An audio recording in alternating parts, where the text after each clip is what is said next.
Baik, kembali lagi di Mimbar Agama Buddha dengan tema moderasi beragama dalam pandangan agama Buddha. Tadi sudah dijelaskan oleh narasumber kita, Bapak Warlan SE MPD, bahwa moderasi beragama adalah sikap pandang atau seseorang dalam menjalankan agama dengan tidak berlebih-lebihan. Kemudian salah satu tanda-tandanya atau salah satu indikatornya adalah menjalankan toleransi, komitmen kebangsaan, penerimaan terhadap tradisi, dan menjaga kerukunan. Baik pemirsa yang berbahagia, kita akan kembali berbincang-bincang dengan Pak Warlan tentang moderasi beragama. Sedikit yang saya tanyakan terkait dengan moderasi beragama, Pak. Ini khususnya di Provinsi Bengkulu. Untuk kedepannya, Bapak sebagai pembimbing masyarakat Buddha, adakah langkah-langkah supaya moderasi beragama di Provinsi Bengkulu ini tetap terjaga, Pak? Baik, Mas Julius. Kalau kita memahami tentang beragama itu kan seperti apa yang saya sampaikan, yaitu melakukan perbuatan baik. Kalau dulu sebelum kita mengenal agama kita mungkin belum baik, setelah mengenal agama kita baik. Jadi beragama itu tujuannya adalah bersumber pada satu kebenaran. Satu kebenaran itu nggak ada yang namanya dua kebenaran. Setiap agama mengajarkan yaitu satu kebenaran. Satu kebenaran itu misalkan Mas Julius ya, di dalam matematika. 5 tambah 5 berapa? 10. Ya toh? 10 itu bisa diambil 8 ditambah 2. Bisa juga 3 ditambah 7. Atau bisa juga 4 ditambah 6. Hasilnya 10. 10 ya. Hasilnya 10. Dan kita beragama pun juga seperti itu. Untuk memahami perbedaan seperti itu, ya, karena setiap agama mengajarkan suatu kebaikan, suatu kebenaran. Jadi kita itu bersumber pada satu untuk menuju ke Tuhan itu dengan cara apapun, untuk menuju kebenaran itu dengan cara apapun, karena agama bersumber pada Tuhan dan kita untuk mengarah pada satu tujuan ke Tuhan itu, ya seperti itu. Kita dengan cara berbeda. Misalkan Mas Julius mau ke kantor. Bisa juga lewat jalan mana tetapi tujuannya ke kantor. Nyampainya ke kantor juga. Bisa mungkin lewat apa namanya kalau di Bengkulu ini lewat mana? Dari sini mau ke lewat Sukamerindu ya, gitu, Luka lewat mana? Sukamerindu. Soekarno Rindu. Lewat Suprapto gitu ya. Ya, lewat Suprapto. Tujuannya arahnya sama ke kantor. Begitu pula dalam kita beragama untuk menuju jalan Tuhan, yaitu seperti apa saya sampaikan tadi, 5 tambah 5 adalah 10. Hasil 10 ini bisa 8 tambah 2, bisa 4 tambah 6, bisa 3 tambah 7, dan lain sebagainya. Tetapi hasilnya adalah 10. Dan untuk moderasi beragama ke depan, harapan saya kepada seluruh umat yang ada di Provinsi Bengkulu ini, ayolah kita sama-sama untuk membangun Provinsi Bengkulu. Untuk membangun Provinsi Bengkulu ini, tentunya kita harus bisa menerima apa yang ada di Provinsi Bengkulu, menerima perbedaan, menerima kontribusi daripada perbedaan itu, karena perbedaan ini adalah merupakan anugerah yang telah diberikan kepada Tuhan oleh kita. Untuk itu kita harus bisa menerima dengan baik. Karena tanpa ada perbedaan nggak mungkin indah. Semacam rangkaian bunga, Mas Julius ya. Bunga itu kalau nggak dirangkai bisa indah apa enggak? Begitu pula perbedaan yang ada di dalam hidup ini. Dengan adanya rangkaian-rangkaian bunga itu, mungkin ada warna kuning, ada warna merah, ada warna hijau, dan warna-warna itu, rangkaian itu jadi indah. Kalau yang satu warna bisa indah nggak kira-kira Mas Julius? Nggak bisa, toh? Inilah maksud daripada saya. Marilah kita membangun Provinsi Bengkulu dengan keberagaman, dengan perbedaan itu. Kita saling menerima perbedaan yang ada. Jangan saling mengungkit lagi, misalkan, kamu nggak benar, saya yang benar. Misalkan keyakinan satu, misalkan di Buddha sendiri ada berbagai macam majelis. Hanya majelis saya yang benar, kamu nggak benar, itu juga nggak baik. Dan ayolah perbedaan yang ada di dalam majelis yang ada di internet Mat Buddha itu, kita satukan untuk mewujudkan bagaimana agama Buddha ini mewujudkan satu visi misi, yaitu keajaran Buddha, ke esensi ajaran Buddha. Ajaran Buddha itu apa? jangan berbuat jahat, itu dalam kitab Sri Tripitaka Mas Yuli itu ada 3, yaitu Abhidhamma Pitaka, Winaya Pitaka, Sutta Pitaka. Intinya apa? Jangan berbuat jahat, tambahlah kebajikan, sucikan hati dan pikiran. Inilah esensi ajaran Buddha. Kalau kita sudah memahami tentang esensi ajaran Buddha ini, walaupun berbeda majelis, kita saling rukun, saling merangkul, saling membantu antara majelis satu dengan majelis yang lain. Begitu pula di dalam sebuah agama. Saya yakin semua agama sama mengajarkan suatu kebaikan. Ayolah kita sama-sama untuk bagaimana menghargai perbedaan, menerima perbedaan, sehingga Provinsi Bengkulu ini ke depan tetap maju dan jaya, dan semoga Provinsi Bengkulu ini dapat terjaga kerukunan dan toleransinya dengan baik. Ini yang kita harapkan, Mas Julius. Baik, terima kasih Pak bincang-bincang kita terkait dengan moderasi beragama. Mudah-mudahan dapat memberikan manfaat bagi masyarakat Bengkulu dan masyarakat yang ada di Indonesia. Baik pemirsa TVRI dimanapun Anda berada, demikian tadi penjelasan yang sudah disampaikan oleh Bapak Warlan SEMPD terkait moderasi beragama dalam pandangan agama Buddha. Mudah-mudahan dengan moderasi beragama ini, masyarakat Indonesia, negara kita Indonesia selalu rukun, damai, dan sejahtera. Saya akhiri, sampai jumpa. Namo Buddhaya. Namo Buddhaya.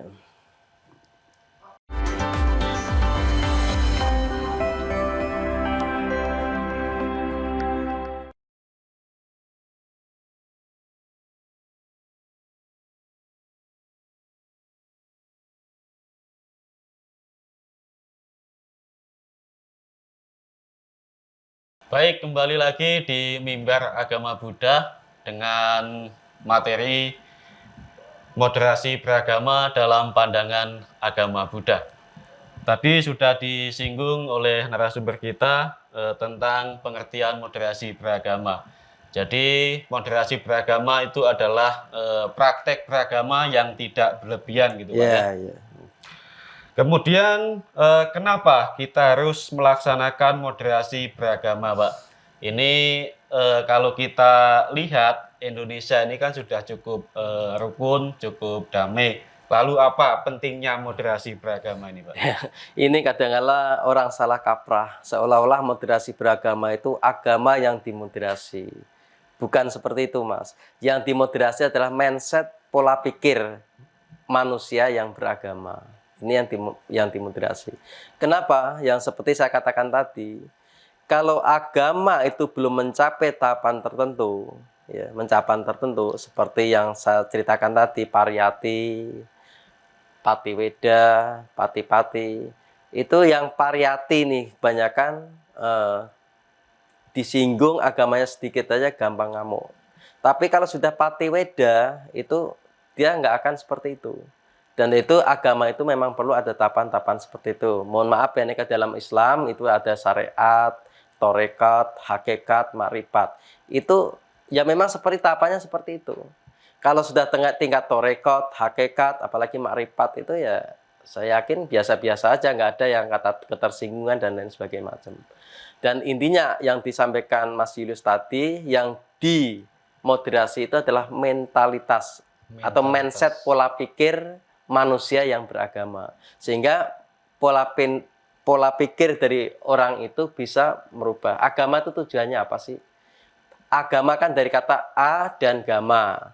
A itu tidak, gama itu kacau. Kalau orang beragama pasti ya tidak kacau. Kenapa orang beragama kacau? Karena mindset pola pikirnya itu. Itu maksudnya Mas Julius.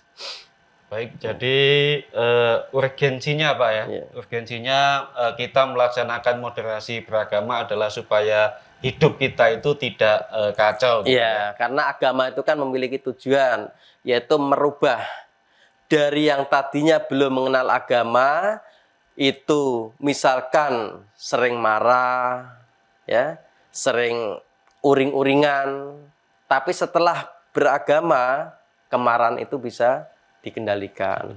Atau dulu sering berantem, tetapi setelah mengenal agama dia bisa mengerem. Itulah manfaat dari beragama, yaitu merubah dari sifat yang tidak baik menjadi baik. Itu intinya seperti itu. beragama itu. Baik Bapak, Ya. lalu adakah tanda-tanda Pak? Adakah tanda-tanda apabila seseorang itu sudah melaksanakan atau menjalankan moderasi beragama? Tanda-tandanya itu seperti apa sih? Gitu. Oke, ya tanda-tandanya seperti apa yang saya sampaikan tadi. Sebelum ya kita mengenal agama, mungkin kita sering, mohon maaf nih Mas Julius ya, kalau saya sendiri sebagai agama Buddha, dulu tuh saya sering mancing Mas Julius. Sering mancing di kali, mancing belut. Tetapi setelah saya mengenal agama Buddha, ya, setelah saya mengenal agama Buddha, sering melaksanakan meditasi metabawana itu, saya berpikir Mas Julius, belut itu kan binatang kecil. Saya anggap raksasa. Kalau seandainya belut itu raksasa, saya itu diibaratkan belut.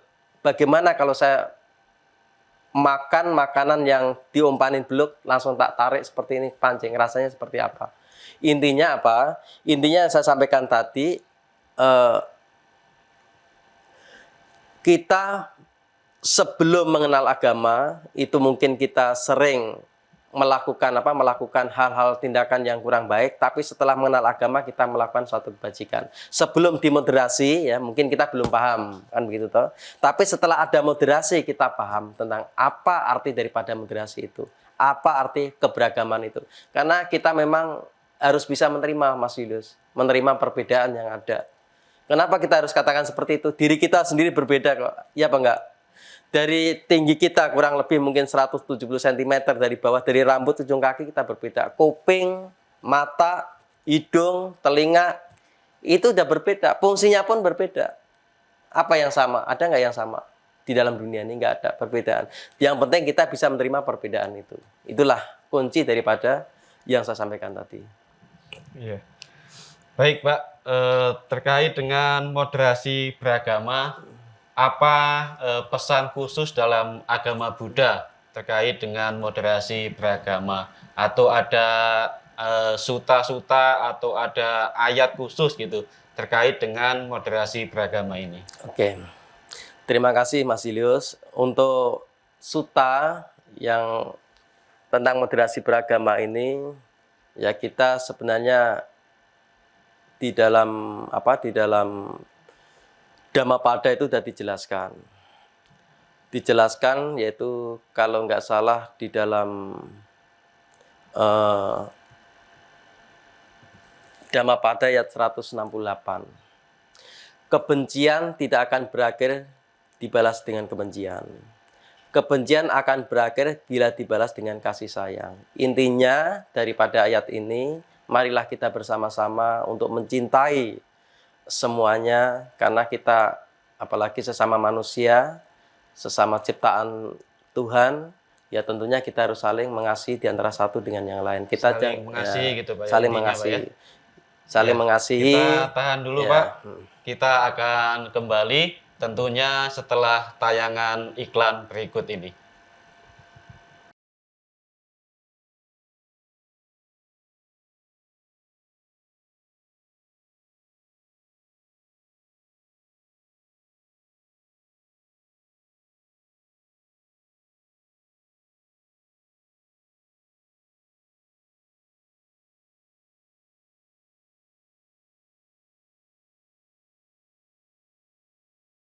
Baik, kembali lagi di Mimbar Agama Buddha dengan tema moderasi beragama dalam pandangan agama Buddha. Tadi sudah dijelaskan oleh Pak Warlan terkait dengan pesan di dalam agama Buddha tentang moderasi beragama. Tadi Pak Warlan sudah menyinggung tentang cinta kasih, Pak ya. Ya, ini cinta kasih yang bagaimana jika dikaitkan dengan moderasi beragama, atau adakah kaitannya dengan meta tadi, cinta kasih ini dengan moderasi beragama? Baik Mas Julius, terima kasih, ini pertanyaan yang sangat baik. Moderasi beragama tadi kan saya sudah menyampaikan untuk keseimbangan, ya menyeimbangkan dalam arti kita itu tidak ekstrim, ya, tidak boleh ekstrim, karena dalam beragama itu kita harus bisa menerima perbedaan yang ada. Seperti apa yang saya sampaikan tadi, bahwa diri kita pun sebenarnya sudah berbeda. Kalau untuk melakukan belajar dari perbedaan itu memang kita harus ya suka bercermin di kaca lah ya. Suka bercermin di kaca, kita sering ngaca, apa sih, kenapa sih kita itu beda, itu maksudnya. Dan yang kedua, cinta kasih. Cinta kasih dalam agama Buddha itu memang yang dimaksud cinta kasih itu universal. Tidak terbatas hanya pada manusia, tetapi semua makhluk. Makanya seperti yang saya sampaikan pada Mas Julius, kita sebelum mengenal agama Buddha ya, itu kita sering ya, kadang-kala ada semut itu Mas Julius, kita sundutin rokok. Tapi kita setelah mengenal agama Buddha, kita selaku meditasi, apalagi meditasi metta bhavana, itu hal seperti itu kita sudah takut sendiri. Karena itu sama aja kita melukai makhluk lain. Takut ya. akibatnya. Ya, takut akibatnya. Makanya dalam agama Buddha itu punya iri dan utapa, takut berbuat dan takut akibat dari perbuatan itu. Itu intinya. Baik, kita lanjutkan tentang moderasi beragama, ini khususnya di Provinsi Bengkulu, Pak ya. Bagaimana kontribusi umat Buddha yang boleh dibilang sangat minoritas di Provinsi Bengkulu dalam menjaga moderasi beragama atau toleransi antar sesama umat beragama itu? Terima kasih, ini pertanyaan yang sangat baik. Saya kira kalau di Bengkulu ini sangat bagus dalam perkembangan toleransi beragama. Saya waktu itu daerah Sindang Jati, Mas Yulis ya. Itu di daerah Sindang Jati. Itu kerukunannya cukup sangat baik sekali. Di mana saat umat Islam merayakan Idul Fitri, umat Buddha, umat Kristen itu pada berduyun-duyun datang ke rumahnya untuk mengucapkan selamat Idul Fitri. Sebaliknya di perayaan Waisak, kemarin saya juga menanyakan kepada umat Buddha, lah kue koyong ini po entek dimam, karena dia orang Jawa. Kue banyak begini apa habis dimakan? Dia menceritakan pada saya seperti itu. Akhirnya dia bercerita, ini bukan untuk kita Pak, ini untuk umat-umat yang Muslim, yang Kristen, itu pada datang. Makanya kita buat makanan seperti ini. Tujuannya adalah untuk berbuat baik.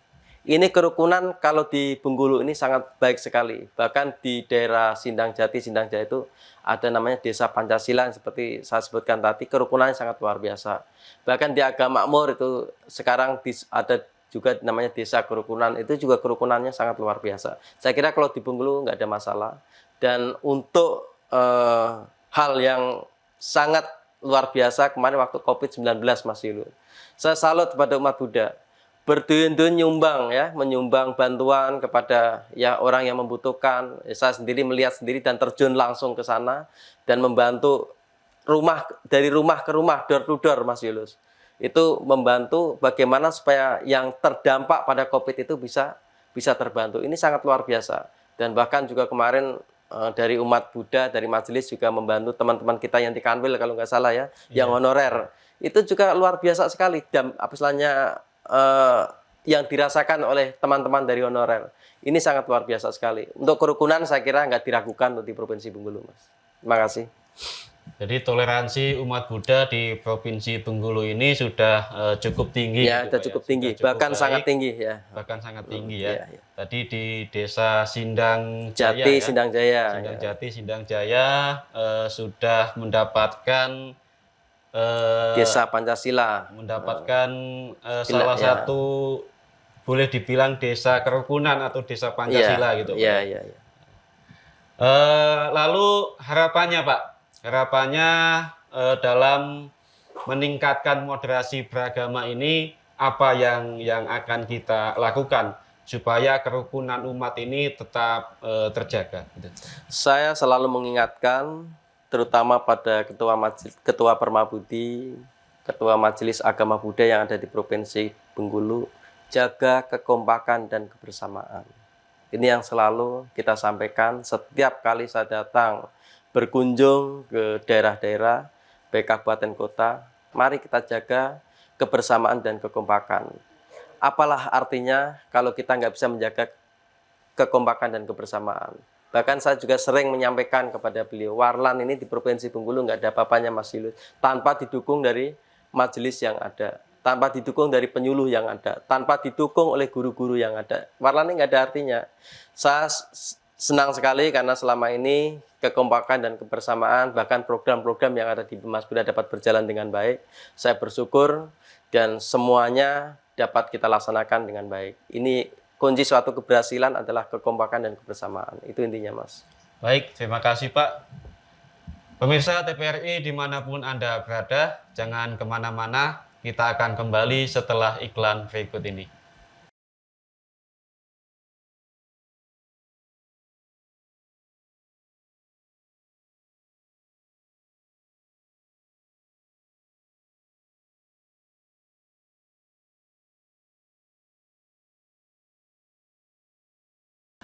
Terpujilah Sang Buddha, Namo Buddhaya. Pemirsa TPRI dimanapun Anda berada, semoga senantiasa selalu dalam keadaan sehat dan bahagia, serta mendapatkan perlindungan dari makhluk-makhluk suci. Senang sekali saya Julius Adinata dapat menjumpai pemirsa TPRI dalam program Mimbar Agama Buddha dengan tema Moderasi Beragama dalam Pandangan Agama Buddha. Pada kesempatan kali ini telah hadir bersama saya Bapak Warlan SE-MPD selaku pembimbing masyarakat Buddha pada Kanwil Kementerian Agama Provinsi Bengkulu. Namo Buddhaya, Pak. Namo Buddhaya. Apa kabarnya, Pak? Baik. Baik, Pak ya. Baik, pemirsa TPRI dimanapun Anda berada, kita akan bincang-bincang dengan narasumber kita, Bapak Warlan SE-MPD, tentang moderasi beragama. Belakangan ini kita mendengarkan kata moderasi beragama. Sebetulnya apa sih Pak pengertian tentang moderasi beragama itu? Baik, Mas Julius, ini pertanyaan yang memang sudah lama. Bahkan belakangan ini selalu banyak yang bertanya tentang moderasi beragama. Saya ingin mengutip cuplikan dari Bapak Menteri Agama, mantan Menteri Agama, yaitu Bapak Lukman Saifuddin, bahwa moderasi beragama adalah cara pandang, sikap, dan praktek beragama dalam kehidupan bersama dengan cara menjiwantakan esensi ajaran agama yang melindungi martabat kemanusiaan dan membangun kemaslahatan umum berdasarkan prinsip adil, berimbang, dan menjadi konstitusi sebagai warga negara. Ini menurut pendapat dari Bapak mantan Menteri Agama kita, yaitu Bapak Lukman Hakim. Apa yang dimaksud daripada inti dari yang disampaikan oleh Bapak mantan Menteri ini? Yang pertama, kita beragama jangan terlalu ekstrim. Jangan terlalu ekstrim, tidak boleh berlebihan. Itu intinya. Dan memang kalau kita hayati dalam beragama itu memang memerlukan tahapan-tahapan sehingga dapat mengenali agama yang dianut. Dan itu di dalam Buddhisme yang pertama yang perlu kita pahami dalam tahapan-tahapan itu namanya pariyati dhamma. Pariyati dhamma itu kita baru mengenal atau mau belajar, yaitu mau belajar agama Buddha. Setelah kita mengenal dan belajar, baru bagaimana memahami tentang ajaran Buddhisme itu sendiri yang disebut dengan Patiweda. Setelah Patiweda, baru bagaimana praktek di dalam beragama itu namanya Pati-Pati Dhamma. Saya yakin jika ketiganya ini dapat dilaksanakan dengan baik dalam kehidupan dan beragama dengan baik, maka keberagaman itu kita bisa memahami tentang isi daripada ajaran agama itu. Dan itu kita datang ke wihara, kalau umat Buddha itu datang ke wihara, Mas Julius, itu ya, kita bisa memaknai apa sih tujuan kita ke wihara. Di dalam wihara itu ada apa? Perlu kami sampaikan, Mas Julius, bahwa di dalam wihara itu ada namanya 4 sifat ketuhanan atau yang disebut dengan Brahma Wihara. Brahma Wihara itu berisikan satu adalah cinta kasih yang disebut dengan metta, yang kedua adalah karuna kasih sayang, yang ketiga namanya mudita simpati, yang keempat upeksa keseimbangan batin. Inilah yang ada di dalam wihara. Dan itu kita datang ke wihara perlu memahami ini. Karena sebagai umat Buddha, yaitu datang ke wihara, kita harus cinta kasih yang kita pupuk. Ya, cinta kasih yang kita pupuk. Yang kedua, rasa kasih sayang, persaudaraan kita antara umat satu dengan umat yang lain. Kita datang ke wihara kan pasti kita ketemu sama teman-teman kita di wihara, maksudnya gitu Mas Widur. Yeah. Ketemu sama-sama teman di wihara, kita saling cinta kasih, saling kasih sayang, saling simpati, dan upeksa, keseimbangan batin melalui kalau di wihara kan katanya ada meditasi ya Mas Widias. Ada meditasi yang kiranya bagaimana untuk menyeimbangkan batin. Meditasi pun itu ada berbagai tahapan-tahapan Mas Widias. Pertama meditasi namanya metta bhavana, cinta kasih. Meditasi samanta bhavana, namanya pengembangan batin. Yang ketiga vipassana bhavana, bagaimana untuk menuju jalan terang. Jadi kalau kita meditasi cinta kasih, itu kita apa sih yang kita dapat? Banyak yang nggak paham tentang ini juga Mas Yulus. Yeah. Katanya meditasi itu nanti bisa mencapai langsung ke alam yang itu. Bukan seperti itu. Kalau meditasi cinta kasih kita terapkan, apa sih yang kita dapat? Siapa yang bisa mengetahui hasil meditasi itu?